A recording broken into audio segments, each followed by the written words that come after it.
जसे 5 आहे त्यांच्या वर्गांची बेरीज 306 आहे, तर त्या संख्या कोणत्या? आता आपल्याला काय संख्या दिलेल्या आहेत, त्यांचं गुणोत्तर दिले 3×5. मग आपण काय करू, पहिली संख्या 3x गृहीत धरू, दुसरी संख्या 5x. आता या दोघांची आपल्याला कशाची बेरीज दिलेली, वर्गाची बेरीज दिली. मग आपण या दोघांचे वर्ग करू, त्याची बेरीज आपल्याला किती दिली, 306. आता 3 चा वर्ग काय होणार आहे, 9. 9x वर्ग अधिक 25x वर्ग बरोबर 306. दोघांचे चल सारखे असल्यामुळे आपण त्यांच्या सहगुणकांची बेरीज करणार.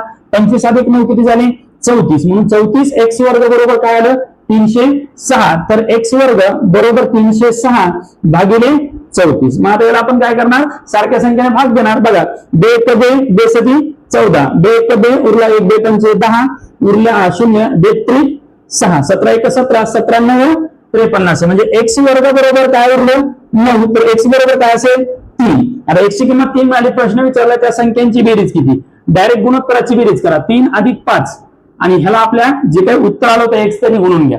5 आणि 3 किती झाले, 8. 8 गुणिले 3, 8 त्रिक 24. म्हणजे आपलं उत्तर असणार आहे पर्याय क्रमांक 2, 24. सेम असाच प्रश्न खाली द्या.